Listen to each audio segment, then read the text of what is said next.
everybody. My name is Dorothy Jones Smith. Born in Stanton in 1985. And I've lived here all my life. Now I'm 88. I taught, well, first year I taught in a Wyndham school. I don't believe many people are here that.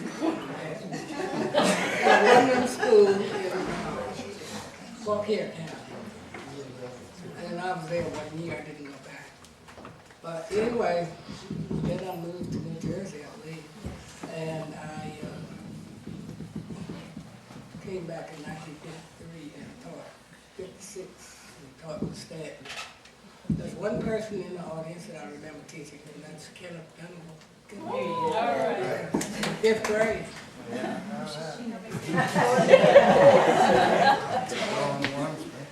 All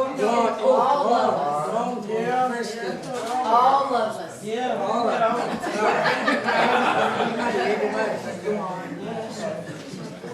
And I taught the same 30 years and retired from here in Dixon, Elementary.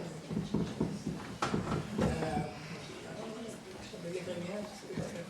But I enjoyed teaching here. Got along with the parents very well. And the people stayed.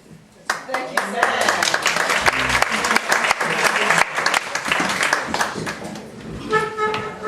I guess they saved the best for the last.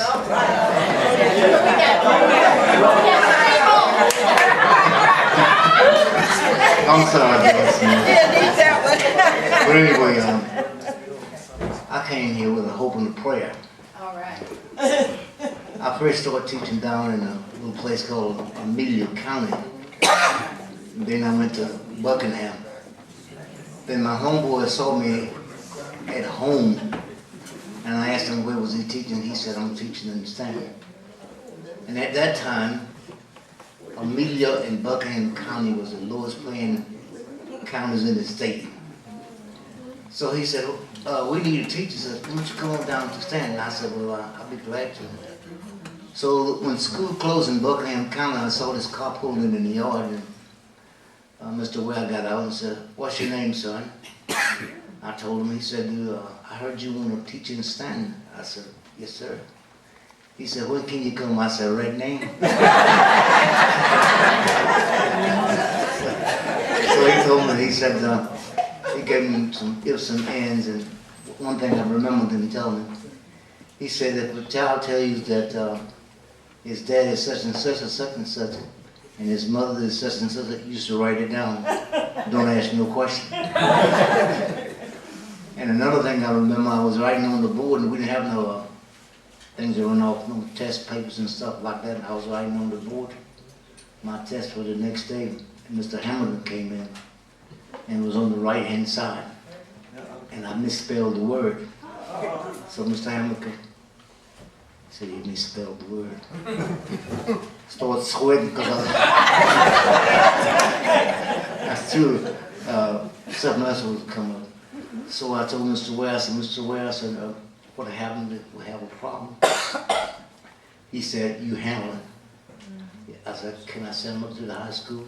He said, no, that's your job. The only time I want to see you is the end of the month. So when our problem would come up, we had to take care of this one. So one day we had a kid in our class, and I won't call his name, but I'll call his nickname, this Screaming Joe. And every time we get ready to spank his hand, he would holler, So one day the policeman was coming by, and the policeman stopped. He said, what's going on in there? I said, child, just being disciplined for something you did. He said, oh my God, are you kidding me? I said, no. And I don't know how many people remember Mr. Dash. Mr. Dash was about 6'3", tall guy, bald head, and he just looked like the principal. And when he said something, that's what he meant. So that he was the one that was doing the spanking, not me. But anyway, I enjoyed Stanton, but one thing about Stanton, they didn't have too many places to go to having the fun. I mean, it was just rough. At that time, I was young, and you wanted to do some playing here and there.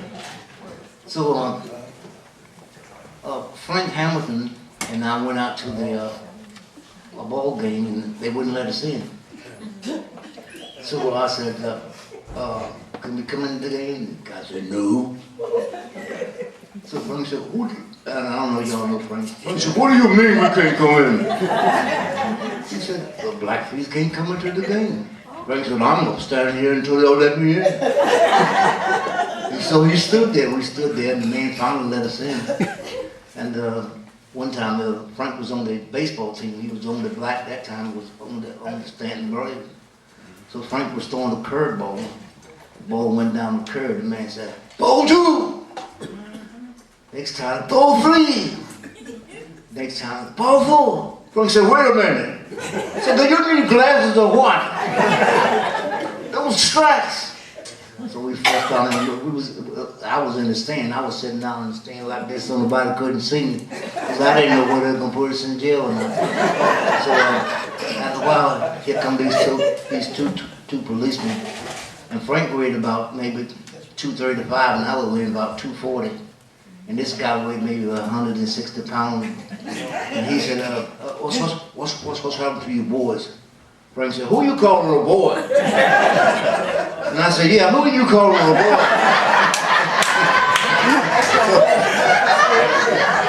And at that time, Frank had a voice that just would just. And I never could talk loud like that, but I could always follow Frank because I know Frank would take care of things. And I said I was a coward, I just wasn't a fighter. But anyway, I started out at T.C. Emmons, and Mr. Webb would always come out, and when he leave, we always left at the same time. He would do this, bye. And so kind of time we was passing out report cards. It had been sometime I think that teacher would pass the kids report cards and take them home. So that Mr. Dash told me, so we're going to take the report cards home. I'm taking them. I said, yes, sir. So the kids said, are we getting our cards today? I said, no. I said, what's happening? Tell your mother to wait there. We'll be bringing the report cards to the house. So I knocked on this lady's door. Boom, boom, boom, boom. She lived in West Beverly and she had 2 daughters. And so having both of those was very smart. So I kept knocking on the door, dum, dum, dum, dum. Nobody wouldn't come to the door. I said, that's strange. 4 o'clock. Supposed to be home. So I walked off the porch, ran around on the side, and she was sitting to the table asleep. So I knocked on the door. She said, who was that knocking on the door? I said, it's Bill Matthews. Who is who? I said, I'm your teacher. Oh, I'll put it in. Credit card. This was the first time this was ever done. So that was my key. When something would happen, all I had to say, well, I'll be around your house today or tomorrow, talk to your mom, this would happen. But the worst thing I ever happened at T.C. Emmons, I had this young lady, and I guess she was about 12 years old, but she was just mean. I mean, mean. So it was my policy was, if I told you to bring in some homework, you brought it in. Don't come tell me the dog had my work or I couldn't find it. So she challenged me. It was a math problem. I said, you have? No, I don't have it. I said, what happened? I didn't do it. So I said, I gotta make a move here because if I don't, this will be in this class. So I said, would you step out in the hall, please? And no, I'm not going out in the hall. I said, what? And she was a little bit thing about like that. I'm way up here. I said, well, I'm gonna have to see you after class. So she said, well, you won't be seeing me after class because I'm leaving. And you're not gonna stop me. I said, okay. So she did, she left. But I beat her home. When she got home, I was sitting on the steps, waiting. I know what time my mother got out. So I told her mother about it. Her mother took her inside and she tore her up. That was the end of that. So from then on, the whole class bought their homework there. And the first time, I missed this gathering before. I don't know why I missed it, but somebody said they didn't know that I taught at T.C. Emmons. And I said, well, I'm sure they couldn't have missed me because big and light as I am, you couldn't miss me. But I'm glad to be here the second time around. I know. Did I get by you? Jeff didn't get it. But anyway, thanks for inviting me.